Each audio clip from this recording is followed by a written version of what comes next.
맘의 문을 열어 주보게 하소서. 주보게 하소서. 내 맘의 문을 여소서. 주님 내 맘의 문을 여소서. 내 맘의 문을 열어 주보게 하소서. 주보게 하소서. 내 맘의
내게 임하니 영광의 물결에 온전히 쌓여서 내 영혼의 기쁨 예수의 사랑 예수의 사랑 예수의 사랑 바다 물결같이 내게 임하니 영광의 물결에 온전히 쌓여서 내 영혼의 기쁨 한량없도록 나는 믿음으로 그 얼굴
이번 주 금요일부터 이제 민족의 명절 설이 시작됩니다. 그래서 다음 주일 예배를 저희가 가정 예배로 드리기로 했습니다.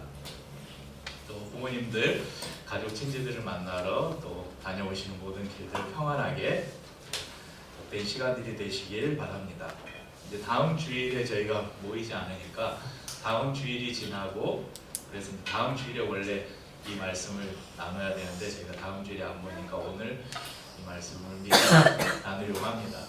다음 주일 지나는 2월 14일부터 2024년의 사순절 저희가 시작됩니다. 그 수요일을 제의 수요일이라고 하는데, 보통 뭐 예전적인 교회들, 절기들, 교회를 철저하게 지키는 교회들에는 이 수요일날 예배가 있어요. 제의 수요일, 사순절이 시작되는 수요일날. 그래서 그 제라는 것이 죄를 슬퍼하는, 그래서 구약에 보면 욥도 자기의 신세를 이렇게 한탄하면서 제 위에 앉아서 울었다, 그런 표현들이 있잖아요. 그래서 이제 예전적인 교회들은 수요일날 모여서 예배를 드리면서 죄를 이렇게 이겨서 머리에 이렇게 십자가를 그려주는 그런 의식을 갖기도 합니다. 이 사순절은 사순, 우리말로 하면 순이 10이라는 의미고요. 그러니까 40일이라는 의미입니다. 예수님이 십자가에서 돌아가신 부활절 전 성금요일이 있죠. 그 날부터 주일을 뺀 40일 전부터 40일을 이렇게 사순절을 지킵니다. 영어로 렌트라고 하는데요. 보시면 어원은 랭드 길어지다. 그러니까 해가 길어지다 이 의미예요. 해가 길어지는 때가 언제죠? 해가 길어지면 봄이 오잖아요. 겨울이 지나고. 마침 또 오늘이 절기로 입춘이네요. 아주 잘 어울리는.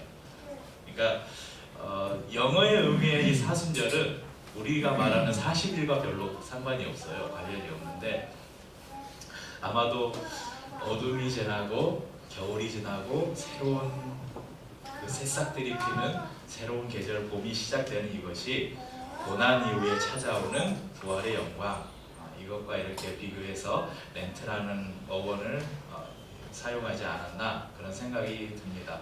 그래서 이 사순절 이렇게 보면, 그러면 죽음과 또 뭐가 있죠? 부활, 또 고난과 영광, 이것이 사순절에는 이렇게 좀 같이 양면성을 가지고 있는 그런 절기가 아닌가 생각합니다. 그래서 사순절을 기다리면서 이번 사순절을 성도님들과 어떻게 보내면 의미가 있을까 고민하다가, 작년에는 사순절 묵상집을 구입해서 묵상을 했는데 올해는 안 사셔서 그것과 상관없이 좀 특별한 같이 좀 이 절기들을 계속해서 새롭게 기억할 만한 일들을 같이 해볼까 이렇게 고민하다가 이번에는 삼금을 해보자, 그렇게 생각을 하고 오늘 말씀을 통해서 여러분하고 나누려고 합니다. 그러니까 사순절 기간은 뭘 하냐면, 전통적인 교회들 안에는 사순절 기간에는 먼저 자신의 죄에 대한 깊은 회개를 합니다. 그리고 고난받는 이들을 돌아보면서 하는 구제, 그리고 자신이 하나님 앞에 나아가서 예수님이 당하신 고난을 묵상하면서 자신도 스스로를 그 고난 가운데 이렇게 내어놓는 금식. 그래서 사순절 그러면 회개, 구제, 금식, 이게 이 사순절기 동안 중요하게 생각하는 그런 일들이었습니다. 그래서 이번 사순절에도 우리 성도들과 함께 우리 모두도 하나님 앞에서 우리의 연약함을 회개하고 또 주위의 이웃들을 돌아보고, 특별히 금식을 통해서 예수님께서 걸으셨던 그 고난의 길을 저희도 조금이나마 함께 해보는 그런 시간들을 가졌으면 좋겠다 생각을 했습니다. 금식이면 금식이지 왜 세 가지 금식인가? 이것을 설명하기 전에 성경에서는 금식에 대해서 뭐라고 말씀하시는지 좀 성경을 통해서 금식의 올바른 금식, 저희가 이제 사순절 기간 때 금식 좀 합시다 이렇게 하는데, 그러면 이 금식이 어떤 금식이 올바른 금식인지를 알고 주님이 기뻐하시는 금식을 하자, 그런 의미로 금식에 대한 말씀을 잠시 나누려고 합니다. 금식에 대한 직접적인 언급은 아니지만 간접적으로 유추해 볼 수 있는 것이 레위기 16장입니다. 말씀 보시면 너희는 영원히 규례를 지킬지니라 일곱째 달 곧 그 달 10일에 너희는 스스로 괴롭게 하고 아무 일도 하지 말되 본토이든지 너희 중에 거류하는 거류민이든지 그리하라. 이날에 너희를 위하여 속죄하여 너희를 정결하게 하리니 너희의 모든 죄에서 너희가 여호와 앞에 정결하리라. 이는 너희에게 안식일 중에 안식일인즉 너희는 스스로 괴롭게 할지니 영원히 지킬 규례라. 그리고 스스로 괴롭게 하라 이런 구절이 두 번 언급됩니다. 스스로 괴롭게 하는 것 중 하나가 금식으로 이렇게 유추해 볼 수 있습니다. 이렇게 1년에 단 한 번 있는 이 대속죄일에 금식할 것을 명령하고 있는데 그런 금식이 점점 확대됩니다. 사무엘상 31장 13절을 보면 그의 뼈를 가져다가 야베스 에셀나무 아래에 장사하고 7일 동안 금식하였다. 그러니까 누군가 사랑하는 이의 죽음 앞에서 슬퍼해서 금식하는 장면 나오고요. 이 사울 왕이 죽었을 때 길리앗 야베스 주민들이 사울을 장사하고 난 다음에 그 애통하는 마음을 가지고 7일 동안 금식을 했습니다. 다니엘서 10장 3절에도 다니엘이 하나님의 환상을 보면서 3주간 세 이레를 금식한 말씀이 나옵니다. 그때 나 다니엘이 세 이레 동안 슬퍼하며 세 이레가 차기까지 좋은 떡을 먹지 아니하고 고기와 포도주를 입에 대지 아니면 또 기름을 바르지 아니하니라. 자신의 죄를 깊이 회개할 때 또는 깊은 슬픔 가운데 있을 때 그리고 하나님 앞에 어떤 결단과 서원을 드릴 때 이런 금식을 행합니다. 그런데 이런 금식이 조금씩 변질되기 시작해요. 그러니까 하나님 앞에 자신을 참회하고 통회하고 그렇게 하나님과 더 가까워지기 위해서 금식하는 이것이 점점 율법적인 행위로 이렇게 전락을 하게 됩니다. 그래서 누가복음 18장 10절에서 12절에 보면 이런 말씀이 있습니다. 두 사람이 기도하러 성전에 올라가니 하나는 바리새인이요 하나는 세리라. 바리새인은 서서 따로 기도하여 이르되 하나님이여 나는 다른 사람들 곧 토색 불이 간음을 하는 자들과 같지 아니하고 이 세리와도 같지 아니함을 감사하나이다. 나는 일해에 2번씩 금식하고 또 소득의 11조를 드리나이다. 나는 일주일에 2번씩 금식을 한대요. 이틀씩 금식을 하는 거예요. 그러니까 이것이 누구하고 지금 비교를 하고 있어요? 세리. 당시 이제 죄인으로 대표되는 세리와 비교하면서 저 사람은 죄인이지만 나는 이렇게 일주일에 2번이나 금식하는 거룩한 사람입니다. 이렇게 자신의 의를 드러내는 수단으로 이 금식을 자랑하고 있는 것을 볼 수 있습니다. 대속죄일에 자신을 괴롭게 함으로 자신을 정결하게 하고 하나님을 바라고 구원의 은혜를 돌아보도록 한 금식이 어느새 나의 의를 드러내는 수단으로 바뀌어 버린 것입니다. 그렇다면 차라리 이런 금식 하지 않으면 되지. 금식 필요 없지. 필요가 없다면 예수님께서 오늘 말씀에서 굳이 금식에 대한 교훈을 주시지 않았을 것입니다. 금식은 그 자체가 의무가 아니라 금식을 통해서 다른 의무를 행할 수 있는 수단에 불과하다는 것을 기억하시기 바랍니다. 저희가 흔히 금식하면 우리가 금식을 왜 해요? 보통 우리들은 금식하면 뒤에 따라오는 게 있잖아요. 금식, 기도. 그냥 금식만 하는 사람들 없어요. 뭔가 내가 간절하게 기도해야 될 게 있을 때 보통 금식, 기도. 그래서 작년 말에 금식 기도에 갔다 왔는데 금식하는 이유는 대부분 기도하고 이렇게 연결이 됩니다. 실제 금식 기도는 기도의 더 깊은 곳으로 우리를 이끌어줍니다. 또 금식은 죄에 대한 우리의 슬픔과 애통을 더 깊이 갖게 합니다. 그러니까 금식 자체가 어떤 공로적인 행위가 아님에도 이 금식은 우리에게 많은 신앙적인 유익을 주는 것이 사실입니다. 금식은 우리가 익숙했던 것들, 우리가 편리했던 것들로부터 자발적으로 우리를 분리시키는 그런 행위입니다. 저는 참 금식을 별로 안 좋아해요. 밥을 안 먹으면 기도를 잘 못하겠고 집중도 안 되고. 그런데 여러분 금식해야 될 상황이 되면 하겠죠. 그러니까 금식을 어떤 의를 드러내는 수단으로가 아니라 이것을 통해서 뭔가 내가 하나님 앞에 더 간절하게 뭔가를 하는 수단으로서 금식이 우리에게 필요할 때가 있다는 것입니다.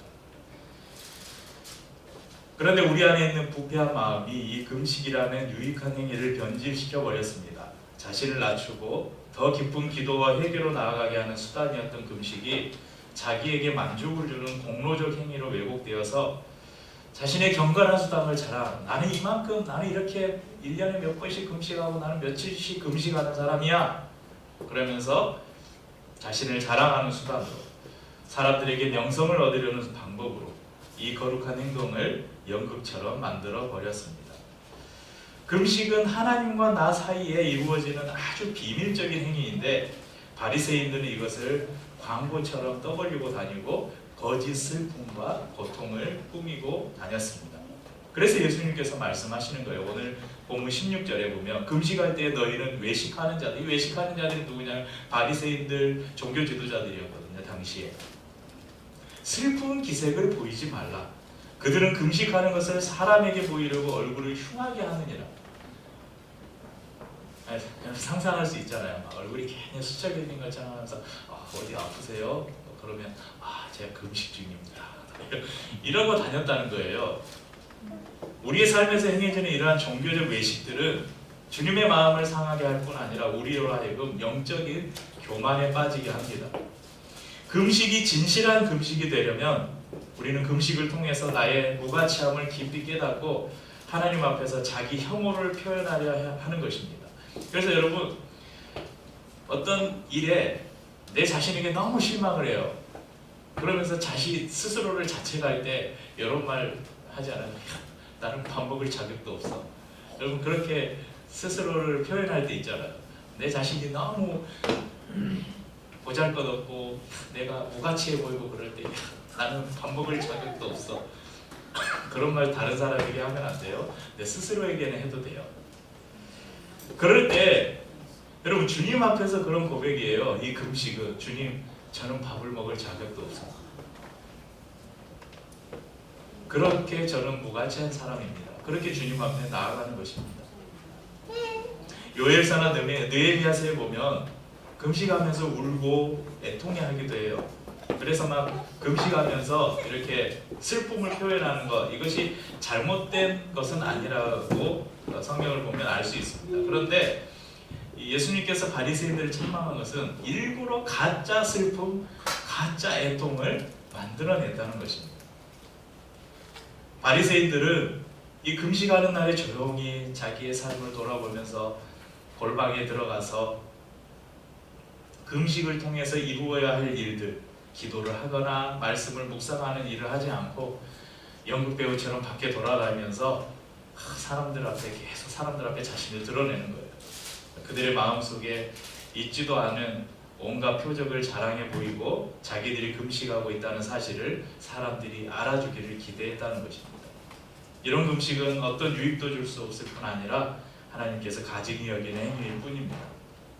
그러면 예수님께서 우리에게 금식을 어떻게 해야 되는지 가르쳐 주십니다. 17절에 보면 머리에 기름을 바르고 얼굴을 씻으라. 여러분, 유대 지역은 공기가 덥고 건조했기 때문에 머리에 이렇게 기름을 바르는 것이 일반적인 행위였어요. 그리고 얼굴을 씻으라. 세수하는 거 특별한 일이에요?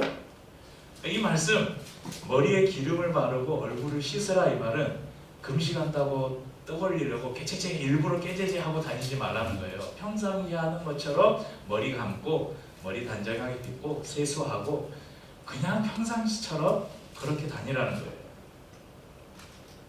금식한다고 해서 어떤 특별한 행동이나 모습을 취할 것이 아니라 이 사람이 금식을 하고 있는지 전혀 눈치채지 못하도록 그렇게 하라는 것입니다. 기도가 여러분 골방에서 하나님과 나의 은밀한 대화이잖아요. 그런 것처럼 금식 또한 다른 사람들이 알아채는 행위가 아니라 나와 하나님과의 은밀한 약속이 되어야 하는 것입니다.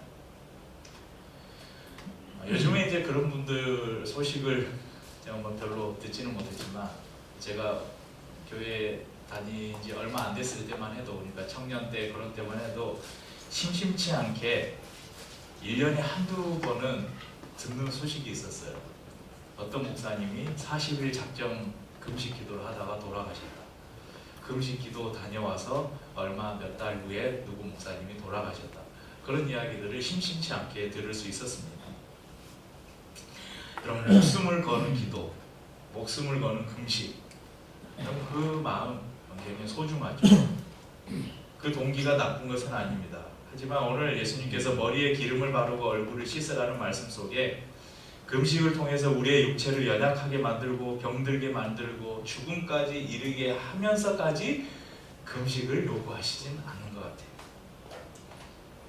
예수님은 금식이 필요 없다는 금식 무용론이 아니라 우리의 신앙에 큰 유익을 줄 수 있는 금식을 자신의 경건을 자랑하는 수단으로 이렇게 타락시켜버린 종교 지도자들을 책망하면서 너희는 금식하되 하나님이 기뻐하시는 참된 금식을 하라, 이렇게 우리를 이끌어 주십니다. 그래서 다가오는 2024년 사순절에 저와 우리 성도님들이 함께 세 가지 금식을 통해서 예수님께 더 가까이 나아가길 원합니다. 첫 번째 금식은 우리가 흔히 아는 음식을 먹지 않는 금식입니다. 근데 조금 다른 것이다. 벌써 금식하자 그러니까 여러분 좀 걱정되시죠?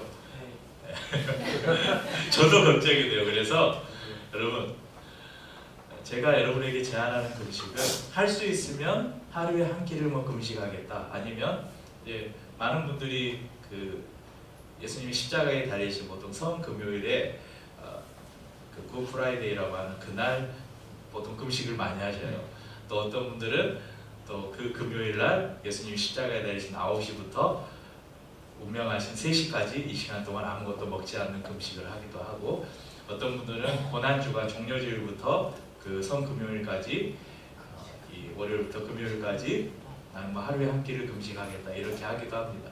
그런데 여러분, 저는 조금 더 이것보다 더 유연하게 여러분에게 제안을 드리고 싶은데, 우리가 하는 금식은요, 먹고 싶은 것을 좀 절제하자는 거예요. 내가 커피를 마시고 싶은데 이 커피 한 잔 오늘 덜 마시자. 가족들이 오늘 특별히 우리 밖에 나가서 외식할까? 그것 좀 절제하자. 뭔가 좀 더 맛있는 거 더 잘 차려서 먹고 싶은 욕망들을 좀 절제하고 조금 소박하게 밥을 먹자.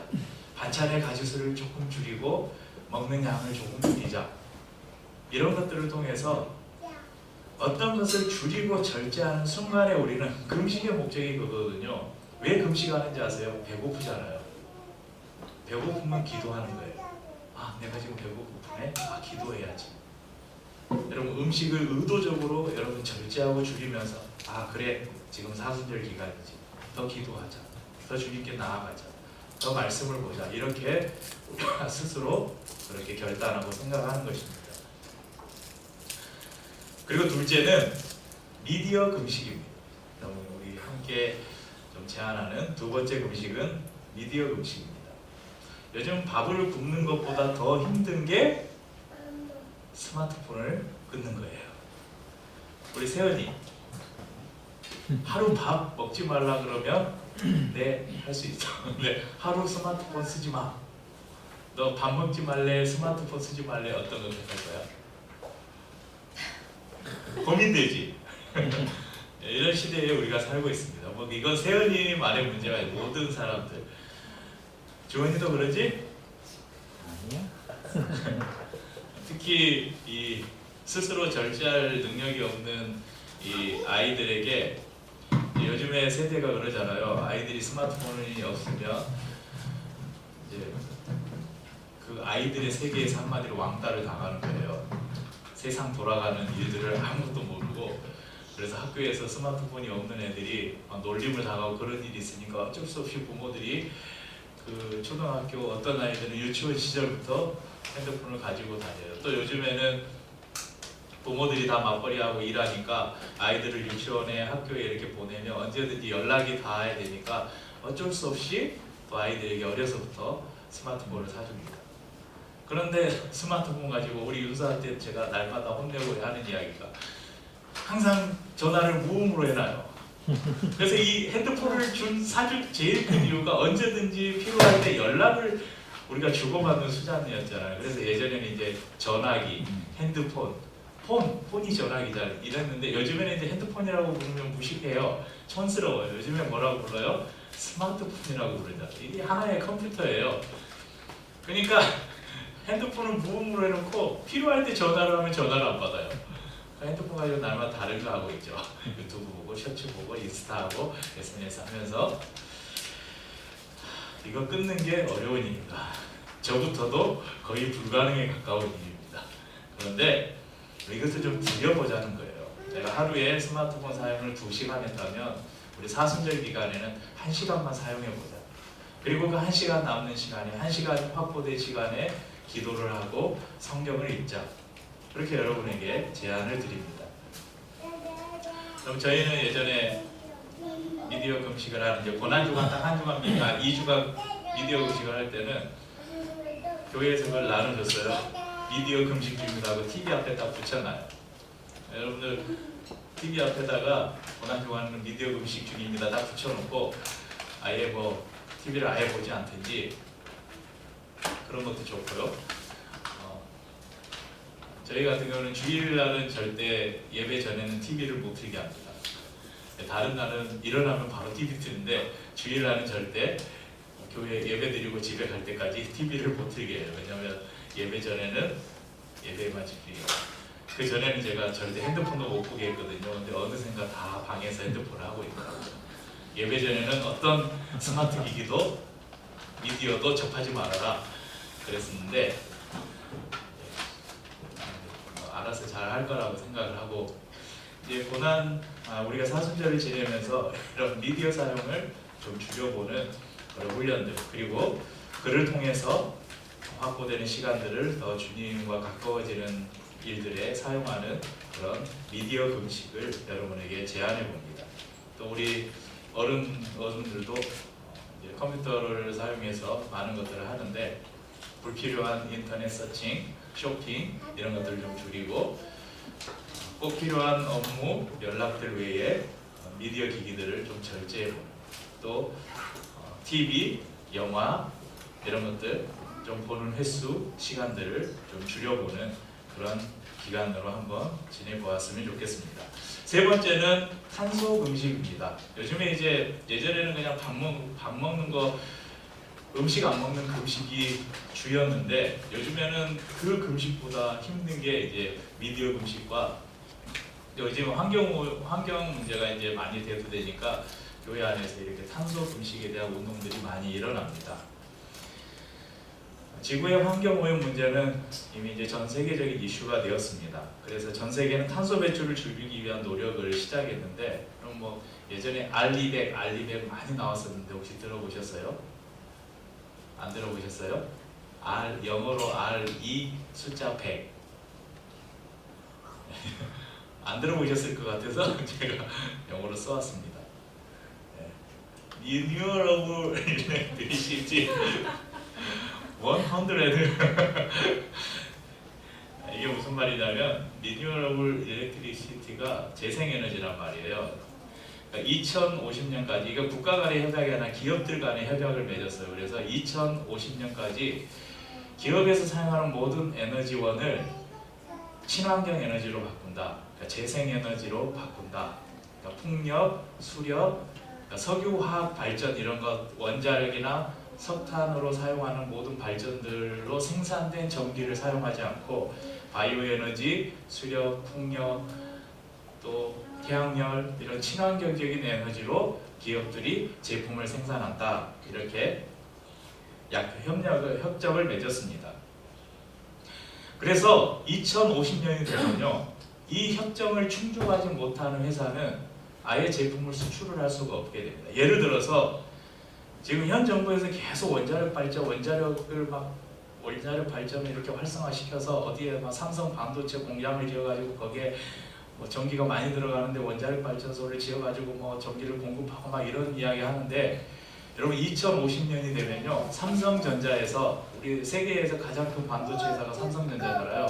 삼성전자에서 반도체를 만드는데 이 반도체를 생산하는 설비의 전기를 원자력 발전에서 사용된 전기를 사용하면 이 협정을 맺은 세계 어느 기업에도 반도체를 팔 수가 없게 돼요. 그러니까 친환경 에너지를 사용한 제품만 서로 기업 간의 거래가 가능하다는 것입니다. 그래서 지금 전 세계의 기업들은 이미 이것들을 준비를 하고 있고 계속해서 바꿔 나가고 있습니다. 여러분 그런데 국가들뿐만 아니라 기업들도 이 지구촌의 환경 문제, 이 지구촌이 파괴되어 가는 것을 걱정하면서 이렇게 지구촌을 살리자 이런 운동들을 펼치는데, 여러분 누구보다 앞장서야 될 사람들이 누구냐면 그리스도인들이에요. 우리는 이 세계가 하나님이 창조하신, 그리고 하나님이 이 모든 만물을 창조하셔서 우리에게 맡기셨다고 여러분 믿으시잖아요. 만물을 창조하신 이후에 아담과 하와를 거기에 두시고 너는 생육하고 번성하고 다스리라, 그러니까 지키고 보호하고 다스리라고 우리에게 명령을 주셨어요. 그러니까 크리스찬들에게 환경을 아끼고 보호하는 것은 필수적인 의무라는 것입니다.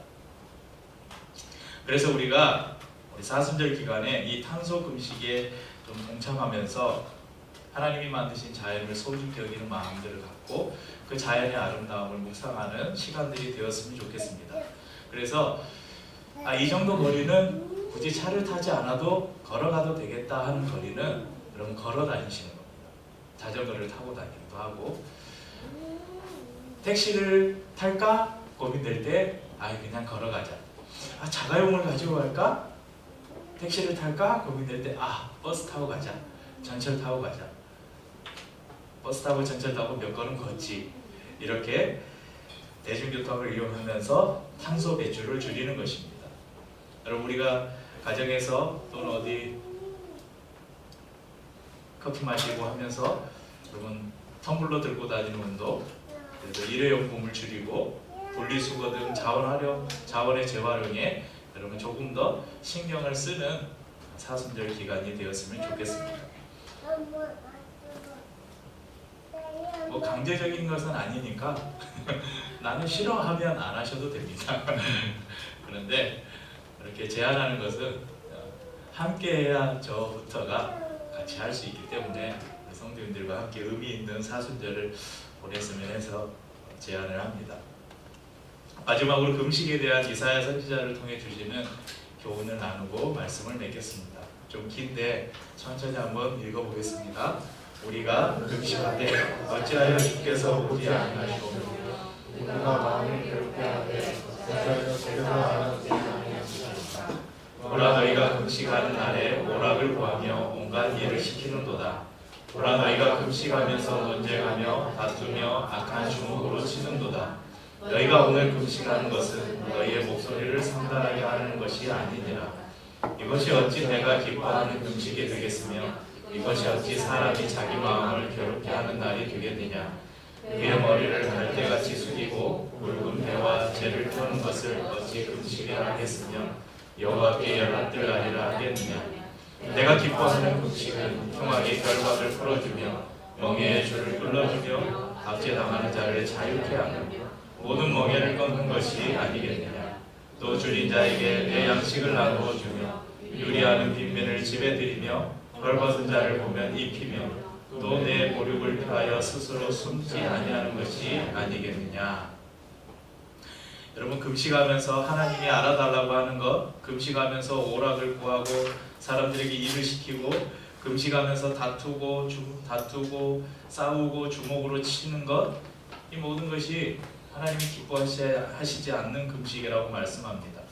반면에 하나님이 기뻐하시는 금식은 결박을 풀고 자유를 선포하고 줄인 자를 채워주고 가난한 자를 도와주고, 곧 금식의 동기가 그의 행위로 온전히 나타나는 것이 참된 금식이라고 말씀합니다. 특별히 사순절 기간에 우리가 이 세 가지 금식에 동참하면서 여러분 안에 혹시 묶여있는 그런 악한 영들의 결박이 있다면 그런 결박들이 풀어지는 은혜가 있기를 원합니다. 또 여러분이 만나는 사람들 가운데 이번 주에도 우리 장집사님이 저에게 기도 부탁을 하면서 어느 분에게 교회를 소개하고 복음을 전하는데 그분이 이 복음을 잘 받아들일 수 있게 중보해달라고 요청을 하셔서 지금 이름을 기억하고 계속 기도하고 있는데, 그것이 우리가 해야 될 일이에요. 세상 가운데 묶여있는 사람들, 그 어둠의 세력들에게 잡혀있는 사람들을 우리가 중보하면서 그들 안에 있는 악한 영들의 결박이 풀어지기를 우리가 기도하고 소원하는, 그 가운데 이 금식이 굉장히 유익하다는 것입니다. 우리가 이 금식을 통해서 그런 결박을 풀어주고, 우리 주위에 또한